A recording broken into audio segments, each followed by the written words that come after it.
like corn, he springs up again in his season.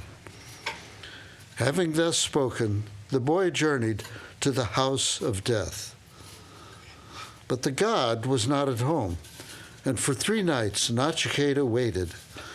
When at length the king of death returned, he was met by his servants, who said to him, "A Brahman, like to a flame of fire, entered thy house as a guest, and thou wast not there. Therefore must a peace offering be made to him. With all accustomed rites, O king, thou must receive thy guest. For if a householder shall not do hospitality to a Brahman, he will lose what he most desires, the merits of his good deeds, his righteousness, his sons, and his cattle." Then the king of death approached Nachiketa and welcomed him with courteous words. "O Brahman," he said, "I salute thee. Thou art indeed a guest worthy of all reverence. Let, I pray thee, no harm befall me. 3 nights hast thou passed in my house, and hast not received my hospitality. Ask of me, therefore, 3 boons, 1 for each night." "O death," replied Nachiketa, "so let it be. And as the first of these boons, I ask that my father be not anxious about me, that his anger be appeased, and that when thou sendest me back to him, he recognize me and welcome me." "By my will," declared Death, "thy father shall recognize thee and love thee as heretofore. And seeing thee again alive, he shall be tranquil of mind, and he shall sleep in peace." Then said Nachiketa, "In heaven there's no fear at all. Thou, O death, art not there, nor in that place does the thought of growing old make one tremble. There, free from hunger and from thirst, and far from the reach of sorrow, all rejoice and are glad. Thou knowest, O king, the fire sacrifice that leads to heaven. Teach me that sacrifice, for I am full of faith. This is my second wish." Whereupon, consenting, Death taught the boy the fire sacrifice and all the rites and ceremonies attending it. Nachiketa repeated all that he had learned, and Death, well pleased with him, said, "I grant thee an extra boon. Henceforth shall this sacrifice be called the Nachiketa sacrifice, after thy name. Choose now thy 3rd boon." And then Nachiketa considered within himself and said, "When a man dies, there is this doubt. Some say he is, others say he is not. Taught by thee, I would know the truth. This is my 3rd wish." "Nay," replied Death, "even the gods were once puzzled by this mystery. Subtle indeed is the truth regarding it, not easy to understand.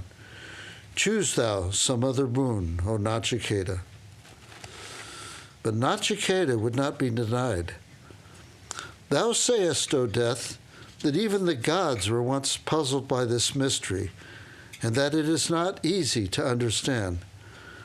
Surely there is no teacher better able to explain it than thou, and there is no other boon equal to this."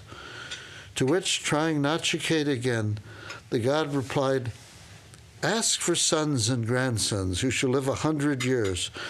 Ask for cattle, elephants, horses, gold. Choose for thyself a mighty kingdom. Or, if thou canst imagine aught better, ask for that, not for sweet pleasures only, but for the power beyond all thought to taste their sweetness. Yea, verily, the supreme enjoyer will I make thee of every good thing. Celestial maidens, beautiful to behold, such indeed as were not meant for mortals. Even these, together with their bright chariots and their musical instruments, will I give unto thee, to serve thee. But for the secret of death, O Nachiketa, do not ask. But Nachiketa stood fast and said, These things endure only till the morrow, O destroyer of life, and the pleasures they give wear out the senses. Keep thou therefore horses and chariots, keep dance and song for thyself. How shall he desire wealth, O death, who once has seen thy face? Nay, only the boon that I have chosen, that only do I ask. Having found out the society of the imperishable and the immortal, as in knowing thee I have done, how shall I, subject to decay and death, and knowing well the vanity of the flesh, how shall I wish for long life? Tell me, O king, the supreme secret regarding which men doubt. No other boon will I ask. Whereupon the king of death, well pleased at heart, began to teach Nachiketa the secret of immortality. King of death. The good is one thing, the pleasant is another. These two, differing in their ends, both prompt to action. Blessed are they that choose the good. They that choose the pleasant miss the goal. Both the good and the pleasant present themselves to men. The wise, having examined both, distinguish the one from the other. The wise prefer the good to the pleasant. The foolish, driven by fleshly desires, prefer the pleasant to the good. Thou, O Nachiketa, having looked upon fleshly desires, delightful to the senses, have renounced them all. Thou hast turned from the miry way wherein many a man wallows. Far from each other and leading to different ends are ignorance and knowledge. Thee, O Nachiketa, I regard as one who aspires after knowledge, for a multitude of pleasant objects were unable to tempt thee. Living in the abyss of ignorance, yet wise in their own conceit, deluded fools go round and round, the blind led by the blind. To the thoughtless youth, deceived by the vanity of earthly possessions, the path that leads to the eternal abode is not revealed. This world alone is real, there is no hereafter. Thinking thus, he falls again and again, birth after birth, into my jaws. To many it is not given to hear of the self. Many, though they hear of it, do not understand it. Wonderful is he who speaks of it. Intelligent is he who learns of it. Blessed is he who, taught by a good teacher, is able to understand it. The truth of the self cannot be fully understood when taught by an ignorant man, for opinions regarding it, not founded in knowledge, vary one from another. Subtler than the subtlest is this self, and beyond all logic. Taught by a teacher who knows the self and Brahman is one, a man leaves vain theory behind and attains to truth. The awakening which thou hast known does not come through the intellect, but rather in fullest measure from the lips of the wise. Blessed Nachiketa, blessed art thou, because thou seekest the eternal. Would that I had more pupils like thee. Well I know that earthly treasure lasts but till the morrow. For did not I myself, wishing to be king of death, make sacrifice with fire? But the sacrifice was a fleeting thing, performed with fleeting objects, and small is my reward, seeing that only for a moment will my reign endure. The goal of worldly desire, the glittering objects for which all men long, the celestial pleasures they hope to gain by religious rites, the most sought after of miraculous powers. All these were within thy grasp, but all these with firm resolve thou hast renounced. The ancient, effulgent being, the indwelling spirit, subtle, deep hidden in the lotus of the heart, is hard to know.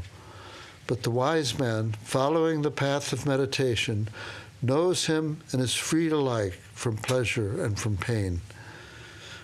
The man who has learned that the self is separate from the body, the senses, and the mind, and has fully known him, the soul of truth, the subtle principle, such a man verily attains to him, and is exceedingly glad, because he has found the source and dwelling place of all felicity.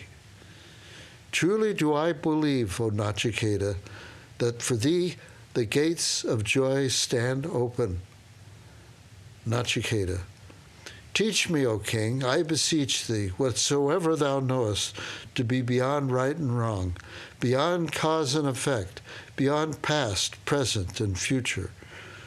King of Death. Of that goal which all the Vedas declare, which is implicit in all penances, and in pursuit of which men lead lives of continence and service, of that will I briefly speak. It is Om. This syllable is Brahman. This syllable is indeed supreme. He who knows it obtains his desire. It is the strongest support. It is the highest symbol. He who knows it is reverenced as a knower of Brahman. The self whose symbol is Om is the omniscient Lord. He is not born. He does not die. He is neither cause nor effect. This ancient one is unborn, eternal, imperishable. Though the body be destroyed, he is not killed. If the slayer thinks that he slays, if the slain thinks he is slain, neither of them knows the truth. The self slays not, nor is he slain. Smaller than the smallest, greater than the greatest, this self forever dwells within the hearts of all. When a man is free from desire, his mind and senses purified, he beholds the glory of the self and is without sorrow. Though seated, he travels far. Though at rest, he moves all things. Who but the purest of the pure can realize this effulgent being, who is joy and who is beyond joy? Formless is he, though inhabiting form. In the midst of the fleeting, he abides forever. All-pervading and supreme is the self. The wise man, knowing him in his true nature, transcends all grief. The self is not known through study, nor through the scriptures, nor through subtlety of the intellect, nor through much learning, but by him who longs for him is he known. Verily unto him does the self reveal his true being. By learning, a man cannot know him if he desists not from evil, if he controls not his senses, if he quiets not his mind, and he practice not meditation. To him, Brahmins and Kshatriyas are but food, and death itself a condiment. Both the individual self and the universal self have entered the cave of the heart, the abode of the Most High. But the knowers of Brahman and the householders who perform the fire sacrifices see a difference between them as between sunshine and shadow. May we perform the Nachiketa sacrifice, which bridges the world of suffering. May we know the imperishable Brahman, who is selfless and who is the end and refuge of those who seek liberation.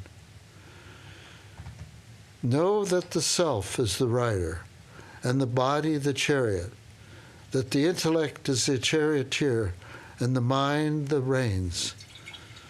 The senses, say the wise, are the horses. The roads they travel are the mazes of desire. The wise calls the self the enjoyer when he is united with the body, the senses, and the mind. When a man lacks discrimination, his mind is uncontrolled. His senses are unmanageable, like the rest of horses of a charioteer. But when a man has discrimination and his mind is controlled, his senses, like the well-broken horses of a charioteer, lightly obey the rein. He who lacks discrimination, whose mind is unsteady, and whose heart is impure, never teaches the goal, but is born again and again. But he who has discrimination, whose mind is steady, and whose heart is pure, reaches the goal, and having reached it, is born no more.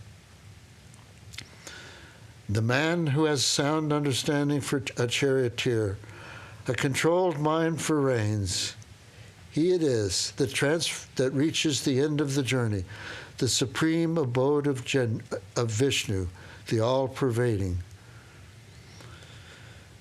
The senses derive from physical objects from the mind, mind from intellect, intellect from ego, ego from the unmanifested seed, and the unmanifested seed from Brahman, the uncaused cause. Brahman is the end of the journey. Brahman is the supreme goal. This Brahman, this self, deep hidden in all beings, is not revealed to all, but to the seers, pure in heart, concentrated in mind, to them is he revealed. The senses of the mind obey his mind. The senses of the wise man obey his mind. His mind obeys his intellect. His intellect obeys his ego, and his ego obeys the self. Arise, awake, approach the feet of the Master, and know that. Like the sharp edge of a razor, the sages say, is the path. Narrow it is and difficult to tread. Soundless, formless, intangible, undying, tasteless, odorless, eternal, without beginning, without end, immutable, beyond nature is the self. Knowing him as such, one is freed from death. The narrator. The wise man, having heard and taught the eternal truth taught by the king of Geth to Nachiketa, is glorified in the heaven of Brahma. He who sings with devotion this supreme secret in the assembly of the Brahmins, or the rites in memory of his fathers, is rewarded with rewards immeasurable. King of Death. The self-existent made the senses turn outward. Accordingly, man looks towards without and sees not what is within. Rare is he who, longing for immortality, shuts his eyes to what is without and beholds the self. Fools follow the desires of the flesh and fall into the snare of all-encompassing death. But the wise, knowing the self is eternal, seek not the things that pass away. He through whom man sees, tastes, smells, hears, feels, and enjoys is the omniscient Lord. He verily is the immortal self. Knowing him, one knows all things. He through whom man experiences the sleeping or waking states is the all-pervading self. Knowing him, one grieves no more. He who knows that the individual soul, enjoyer of the fruits of action, is the self, ever present within, Lord of time, past and future. He casts out all fear, for this self is the immortal self. He who sees the firstborn, born of the mind of Brahma, born before the creation of waters, and sees him inhabiting the lotus of the heart, living among physical elements, sees Brahman indeed. For this firstborn is the immortal self, that being who is the power of all powers and is born as such, who embodies himself in the elements and in him exists, and who is entered the lotus of the heart, is the immortal self. Agni, the all-seeing, who lies hidden in fire sticks, like a child well guarded in the womb, who is worshipped day by awakened souls, and by those who offer oblations in sacrificial fire. He is the immortal self.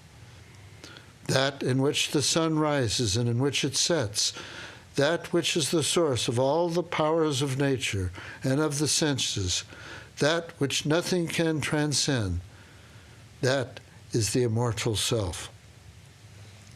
What is within us is also without. What is without is also within. He who sees difference between what is within and what is without goes evermore from death to death. By the purified mind alone is the indivisible Brahman to be attained. Brahman alone is, nothing else is. He who sees the manifold universe and not the one reality goes evermore from death to death. That being of the size of a thumb dwells deep within the heart. He is the Lord of time, past and future. Having attained him, one fears no more. He verily is the immortal self. That being of the size of a thumb is like a flame without smoke. He is the Lord of time, past and future, the same today and tomorrow. He verily is the immortal self. As rain fallen on a hill streams down its side, so runs he after many births, who sees manifoldness in the self. As pure water into pure water remains pure, so does the self remain pure, O Nachiketa, uniting with Brahman. To the birthless, the light of whose consciousness forever shines, belongs the cities of 11 gates. He who meditates on the ruler of that city knows no more sorrow. He attains liberation, and for him there can no longer be death or birth. For the ruler of that city is the immortal self. The immortal self is the sun shining in the sky. He is the breeze blowing in the space. He is the fire burning on the altar. He is the guest dwelling in the house. He is in all men. He is in the gods. He is in the ether. He is wherever there is truth. He is the fish that is born in water. He is the plant that grows in the soil. He is the river that gushes from the mountains. He, the changeless reality, the illimitable. He, the adorable one, seated in the heart, is the power that gives breath. Unto him all the senses do homage. What can remain when the dweller in this body leaves the outgrown shell, since he is verily the immortal self? Man does not live by breath alone, but by him in whom is the power of breath. And now, O Nachiketa, will I tell thee of the unseen, the eternal Brahman, and of what befalls the self after death. Of those ignorant of the self, Some enter into beings possessed of wombs. Others enter into plants according to their deeds and the growth of their intelligence.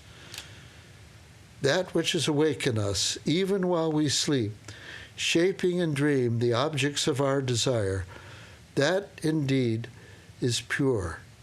That is Brahman, and that verily is called the immortal. All the worlds have their being in that, and none can transcend it. That is the self. As fire, though one takes the shape of every object which it consumes, so the self, though one, takes the shape of every object in which it dwells. As air, though one, takes the shape of every object which it enters, so the self, though one, takes the shape of every object in which it dwells. As the sun, revealer of all objects to the seer, is not harmed by the sinful eye, nor by the impurities of the objects it gazes on, so the one self, dwelling in all, is not touched by the evils of the world, for he transcends all.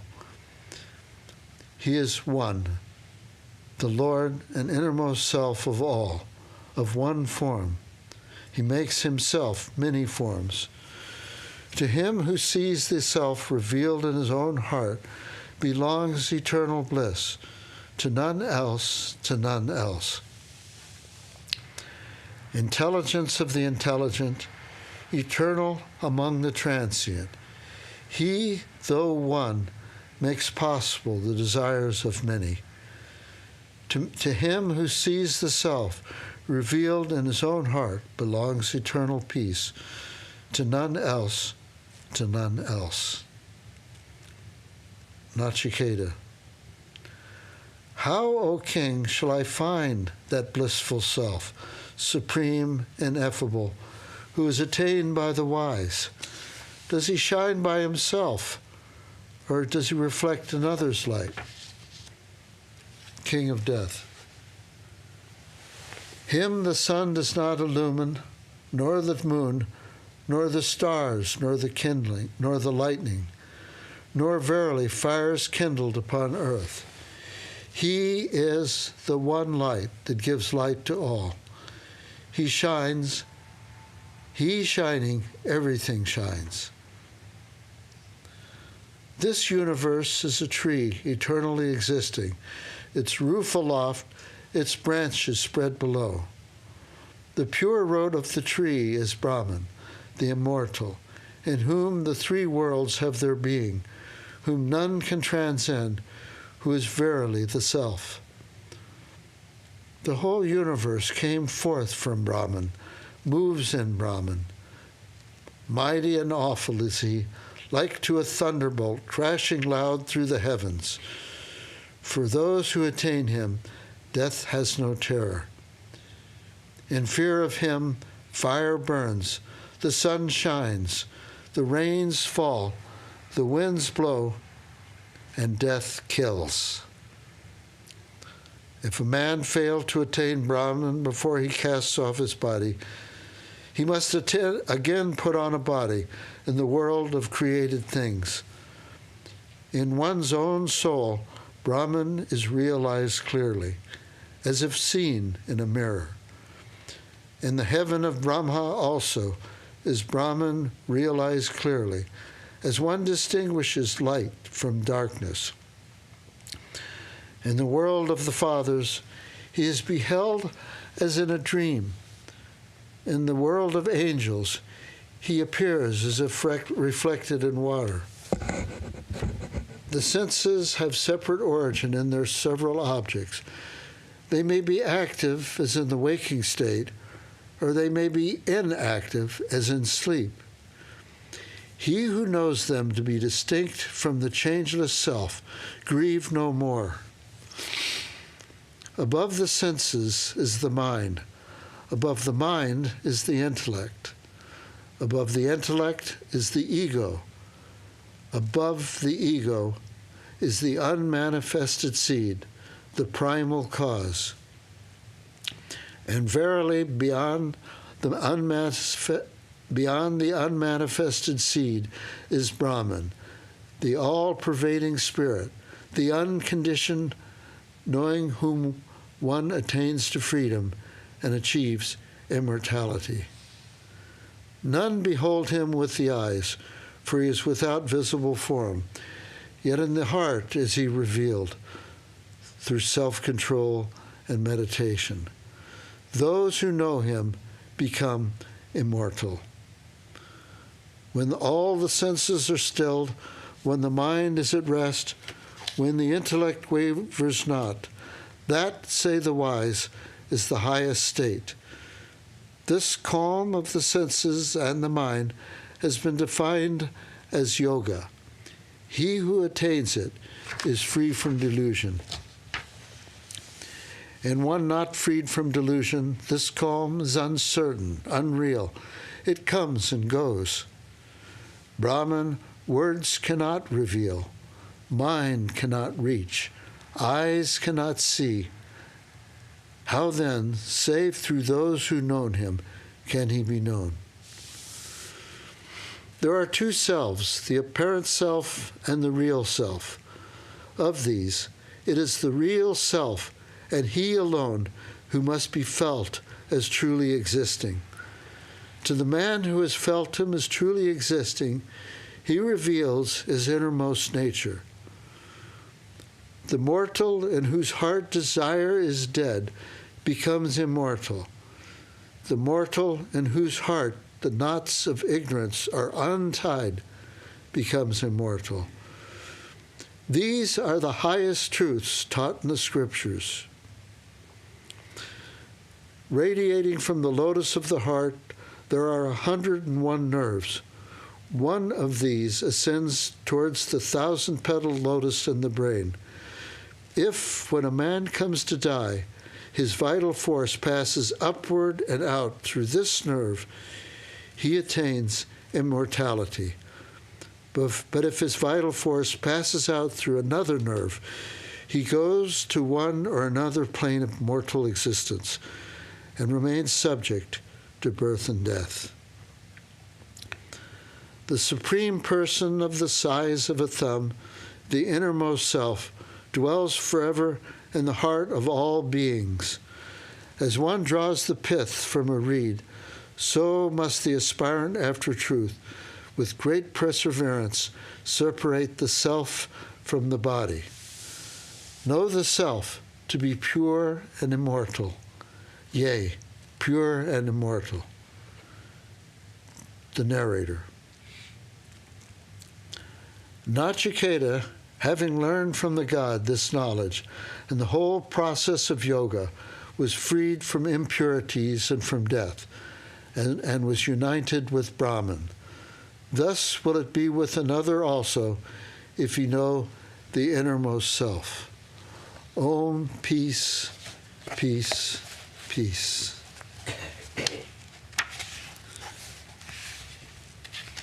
Hymn to Brahman.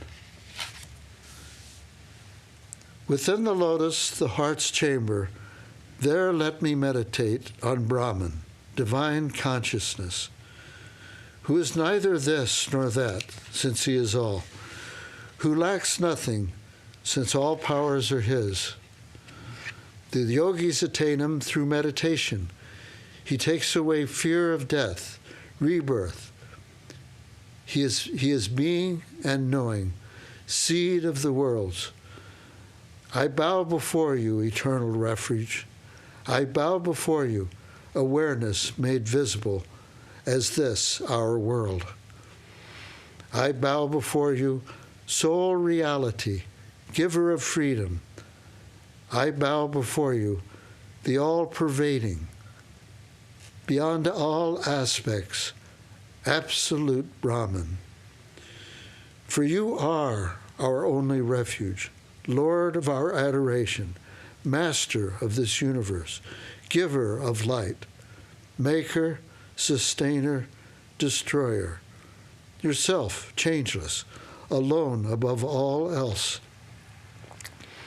You are the dread of the dreadful, terror of the terrible, refuge of all beings, purifier of all that purifies, supreme ruler of rulers, protector of protectors.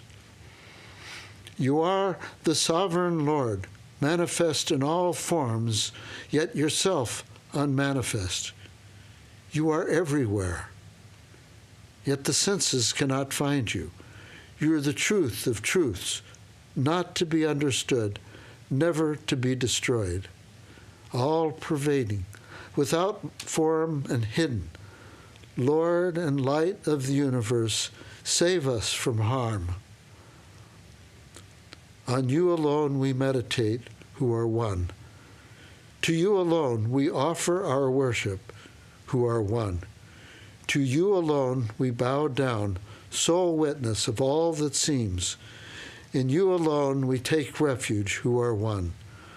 In you alone is our support, forever and ever. In you, Lord of this universe, life of all that lives, ship of our safety on life's sea. I bow down to you, Supreme Brahman. I bow down to you, Atman Supreme. To you alone I bow down, who are beyond all forms and changes. I bow down to you, the ever-living, again and again.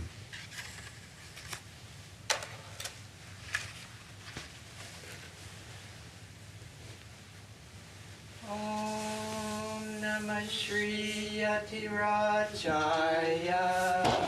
Vivekananda Suraye Satchit Sukha Swarupaya Swamine Tapaharine. Salutations to that King of Renouncers, the sage Vivekananda, the embodiment of existence, consciousness, and bliss, the Guru, the remover of distress.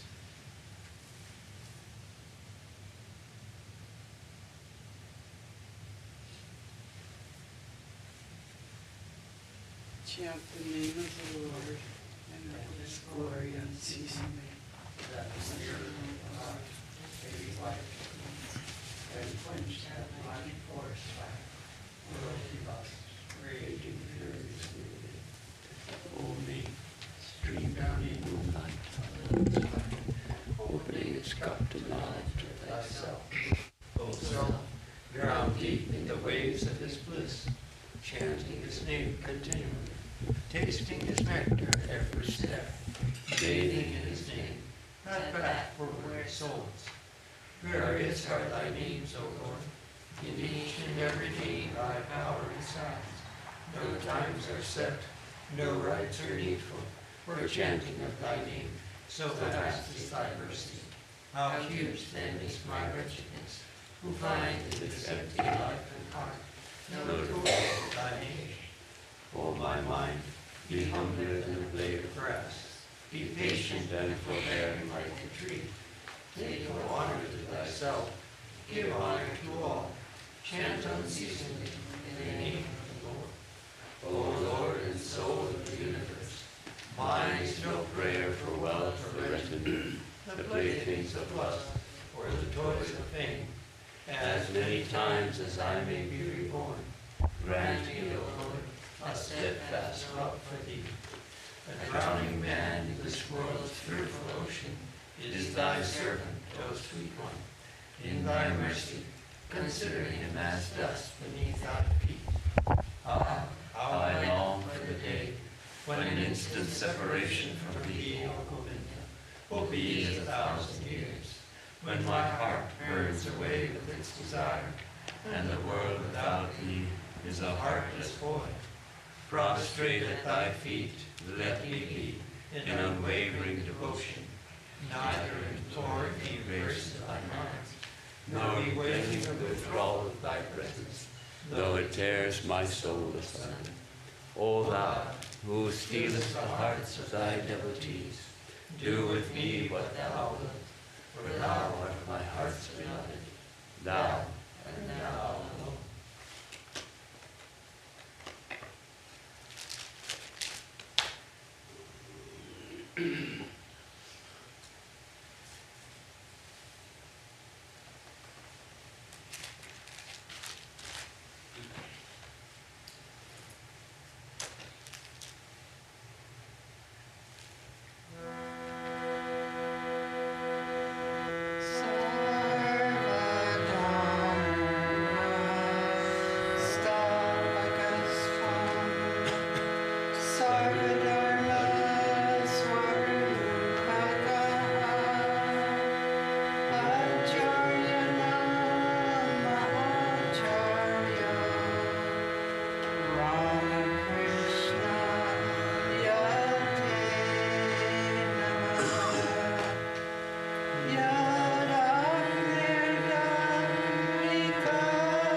কেন ঘন তনু সুখ হেন বাসি অখণ্ড বিনাশী তুমি ব্রহ্ম ঋষি কেন ঘন তনু সুখ হেন বাসি অখণ্ড বিনাশী তুমি ব্রহ্ম ঋষি বিষাদ মাতনে অবীর বিশ্বরে মোহ বন্ধন খণ্ডন কিরে পদ পলাশলোচনে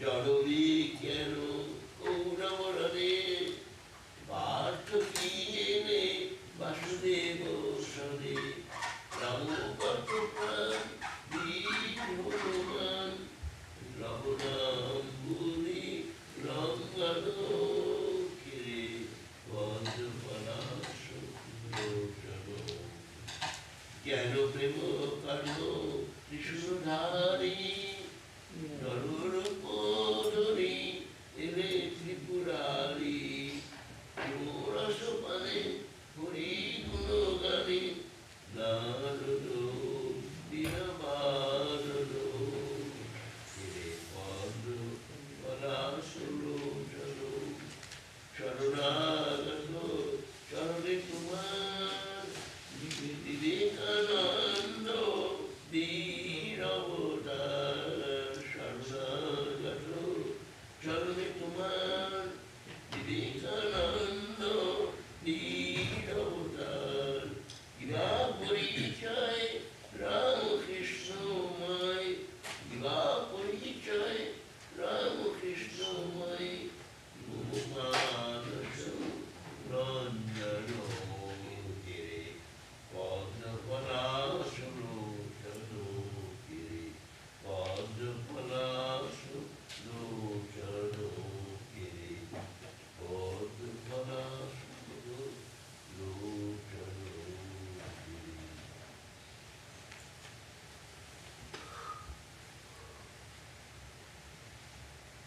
কিরে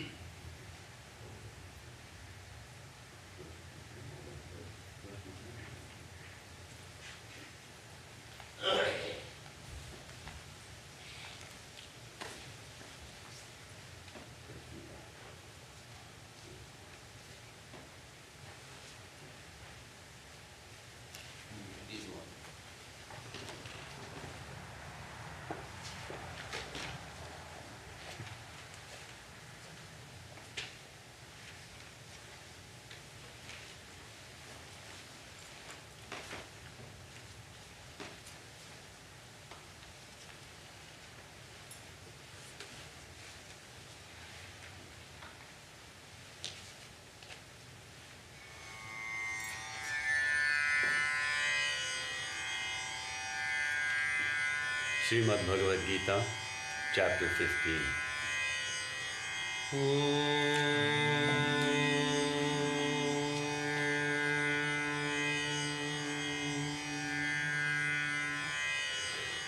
Parthaya pratibodhita bhagavata narayanena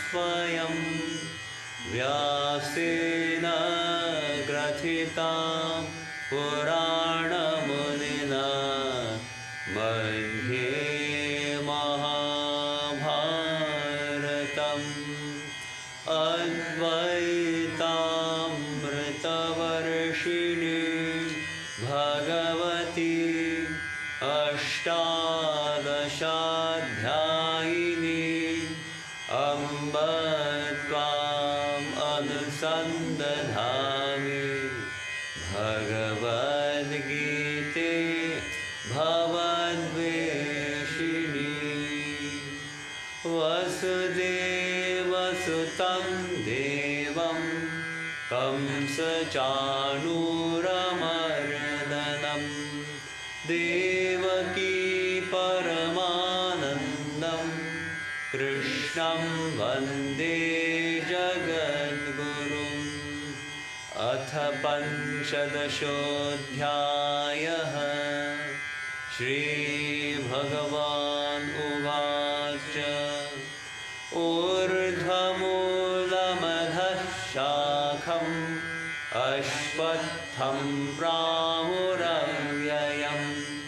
छन्दांसि यस्य पर्णानि यस्तं वेद स वेदवित् अधश्चोर्ध्वं प्रसृतास्तस्य शाखा गुणप्रवृद्धा विषयप्रबलाः अधश्च मूलान्यनुसन्ततानि कर्मानुबन्धीनि मनुष्यलोके न रूपमस्येह तथोपलभ्यते नान्तो न चादिर्न च सम्प्रतिष्ठा अश्वत्थमेनं सुविरूढमूलम्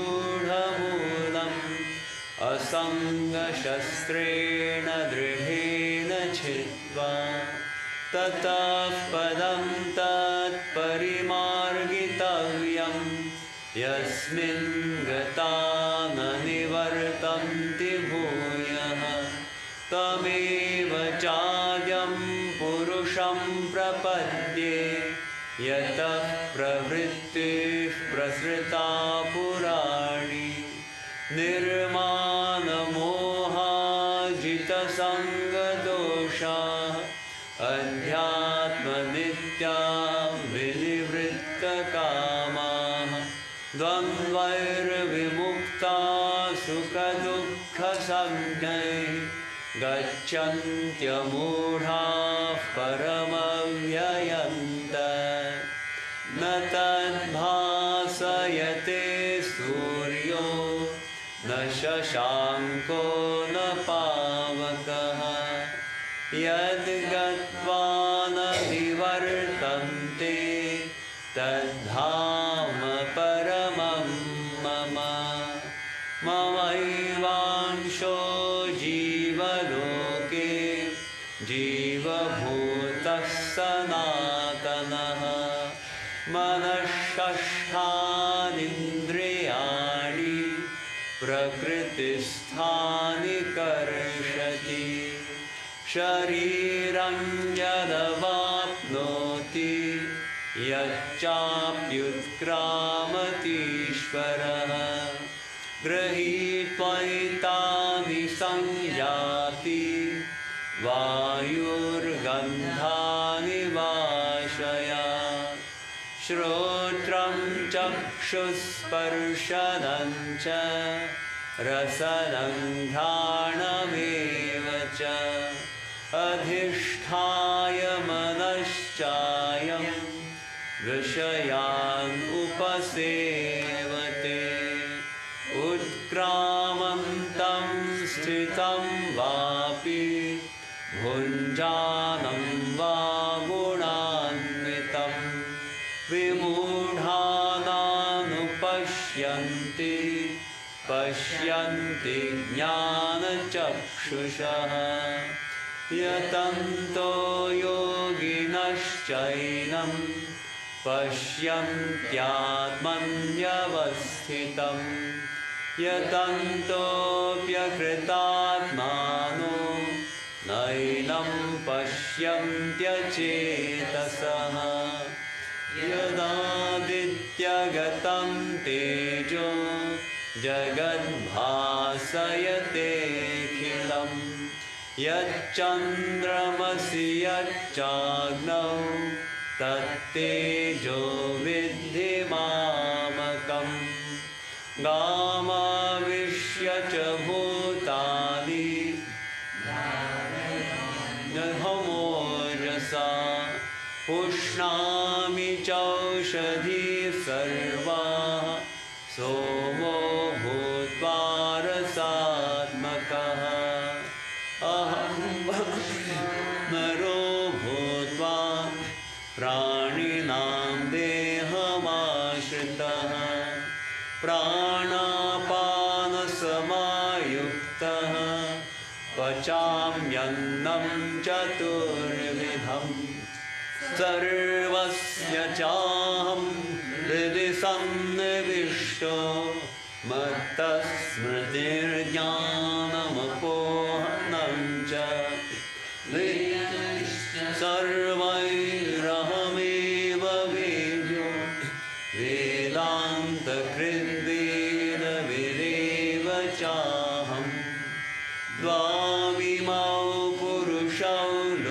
लोके क्षरश्चाक्षर एव च क्षरः सर्वाणि भूतानि कूटस्थोऽक्षर उच्यते उत्तमः पुरुषस्त्वन्यः परमात्मेत्युदाहृतः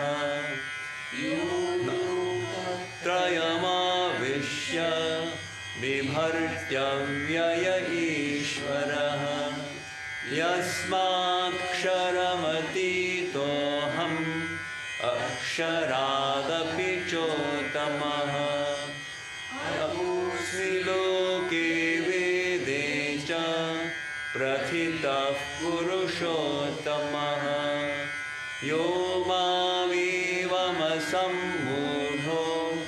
जानाति पुरुषोत्तमं स सर्वविद् भजति मां सर्वभावेन भारत इति गुह्यतमं शास्त्रम् इदमुक्तं मया नघ एतद्बुद्ध्वा बुद्धिमान् स्यात् कृतकृत्यश्च भारत ॐ तत्सदिति श्रीमद्भगवद्गीतासु उपनिषत्सु ब्रह्मविद्यायां योगशास्त्रे श्रीकृष्णार्जुनसंवादे पुरुषोत्तमयोगो नाम पञ्चदशोऽध्यायः।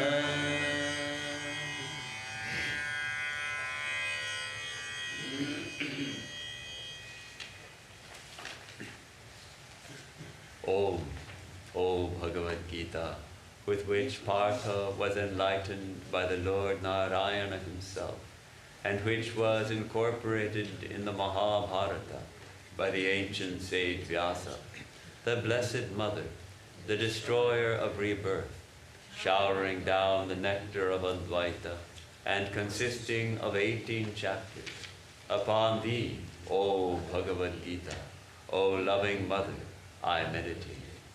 Thou son of Vasudeva, destroyer of Kamsa and Chandra, thou supreme bliss of Devaki, Guru of the worlds, thee, O Krishna, as God we salute. The blessed Lord said, there is a fig tree in ancient story, the giant Ashwatha, the everlasting, rooted in heaven, its branches earthward. Each of its leaves is a song of the Vedas, and he who knows it knows all the Vedas. Downward and upward its branches bending are fed by the gunas. The buds it puts forth are the things of the senses. Roots it has also reaching downward into this world, the roots of man's action. What its form is, its end and beginning, its very nature, can never be known here. Therefore, a man should contemplate Brahman until he has sharpened the axe of his non-attachment. With this axe, he must cut through the firmly rooted Ashwatha tree. Then he must try to realize that state from which there is no return to future birth. Let him take refuge in that primal being from whom all this seeming activity streams forth forever. When men have thrown off their ignorance, they are free from pride and delusion. They have conquered the evil of worldly attachment. They live in constant union with the Atman. All craving has left them. They are no longer at the mercy of opposing sense reactions. Thus they reach that state which is beyond all change. This is my infinite being. Shall the sun lend it any light, or the moon, or fire? For it shines self-luminous always, and he who attains me will never be reborn. Part of myself is the God within every creature, keeps that nature eternal, yet seems to be separate, putting on mind and senses five, the garment made of Prakriti.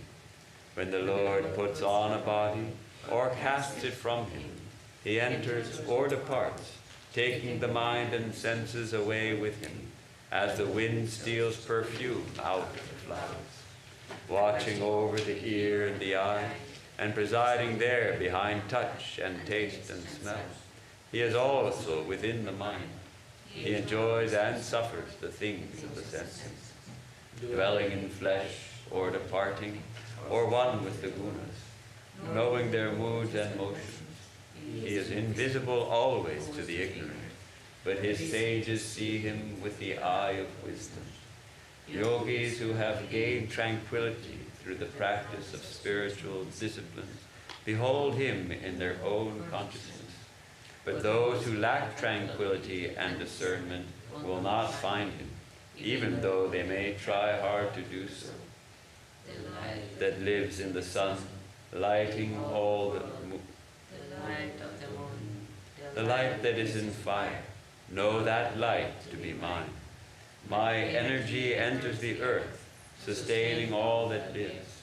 I become the moon, giver of water and sap, to feed the plants and trees. Flame of life in all, I consume the many foods, turning them into strength that upholds the body. I am in all hearts. I give and take away, knowledge and memory. I am all that the Vedas tell. I am the teacher, the knower of Vedanta. There are two kinds of personality in this world, the mortal and the immortal. The personality of all creatures is mortal. The personality of God is said to be immortal. It is the same forever. But there is one other than these, the impersonal being who is called the Supreme Atman. He is the unchanging Lord who pervades and supports the three worlds. And since I, the Atman, transcend the mortal and even the immortal, I am known in this world and in the Vedas as the Supreme Reality. He who is free from delusion and knows me as the Supreme Reality knows all that can be known. Therefore he adores me with his whole heart. This is the most sacred of all the truths I have taught you. He who has realized it becomes truly wise. The purpose of his life is fulfilled.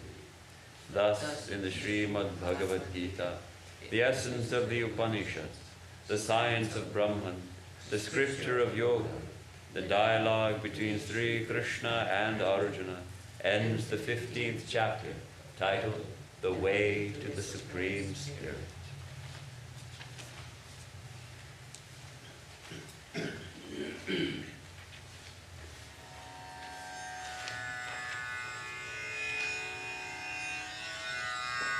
Anitra Drishyeshu, on the second page of the other sheet. That's the Sri Vivekananda Panchakam by Swami Ramakrishnananda.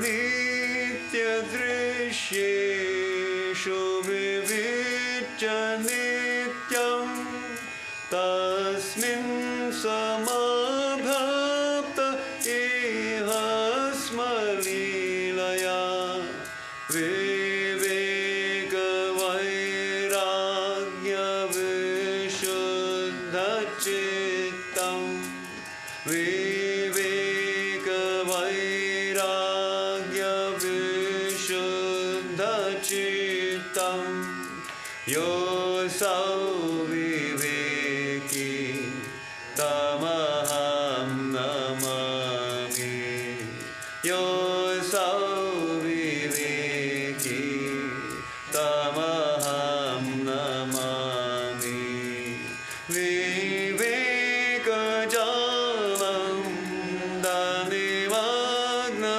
Chittam Viveka Tamaika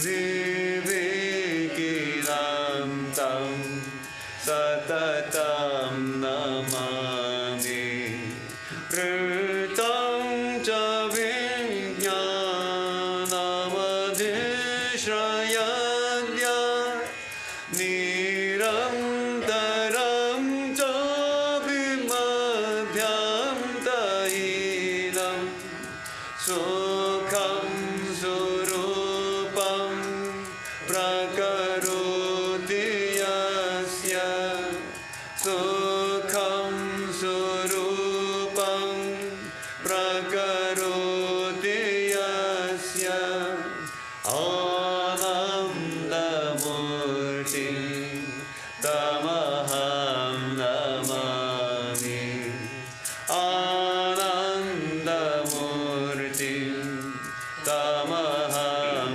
Namami Suryo Yatham Tham Hitamo Nihanti Vishnurya Padushta Janaschenati Tathaiva Yasya Kila Netranobham Tathaiva Yasya Kila Netranobham Rupam Tritapam Vimukhi Karoti Rupam Tritapam Vimukhi Karoti Tam Deshikendram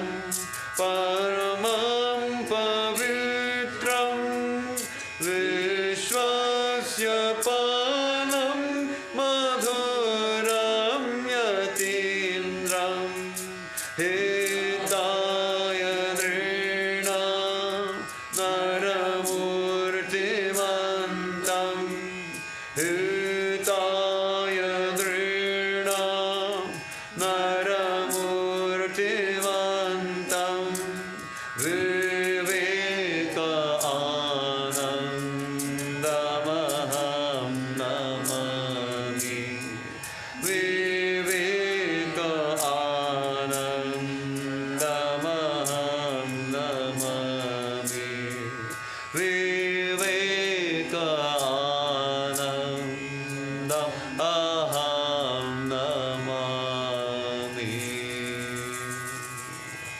Namah Shri Yatirajaya Vivekananda Suraye Satchit Sukha Swarupaya Swami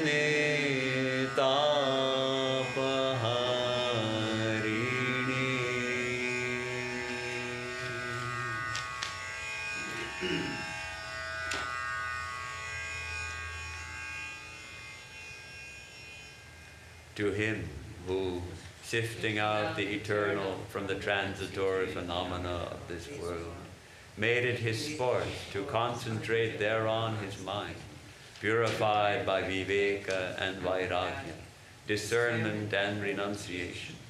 To that discerning soul do I salute. To him whose mind was immersed in the bliss that comes of viveka, whose nature delighted solely in kindling viveka in others, and whose beauty was made winsome by the glow of viveka, to that discerning soul my salutations ever go. To him whose graceful form truth and knowledge made their abode, and which imparts a joy incessant, without beginning or end, to that embodiment of bliss do I salute. Verily, as the sun dispels the intense darkness, as the Lord Vishnu destroys the wicked ones, in exactly the same manner, whose handsome appearance, the cynosure of all eyes, drives away the threefold misery of life. To that teacher of teachers, supremely pure, the guardian of the world, the sweet one, the prince of yogins, who took up the human form for the good of humankind. To that Vivekananda I prostrate myself. Salutation to that king of renouncers and controller of passions, the sage Vivekananda, who is Satchit Ananda, existence, consciousness, bliss, absolute itself, the spiritual preceptor, the remover of distress.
Jai Shri Guru Maharaj Ji Ki Jai.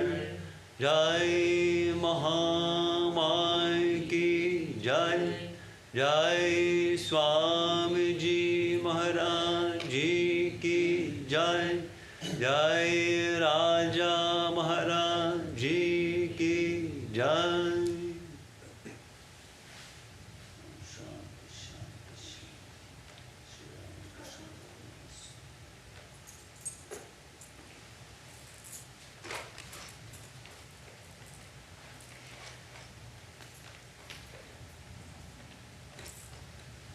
So today is a blessed day, and we are celebrating Swamiji's birthday, and we have in the morning offered the breakfast as Swamiji used to have it when he was in South Pasadena. And then today we have to think of Swamiji more, but our plan is little disturbed because of the rain, but if puja and everything will be continued. So now we all should go to breakfast, Swamiji's breakfast, as prasad. We thought that about 50 people will be here, but we are only, how many, 10, 20, 10, 12 people, so you have to have more prasad. Okay, so please come to the monastery.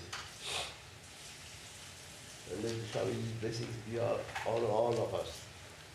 A special prayer.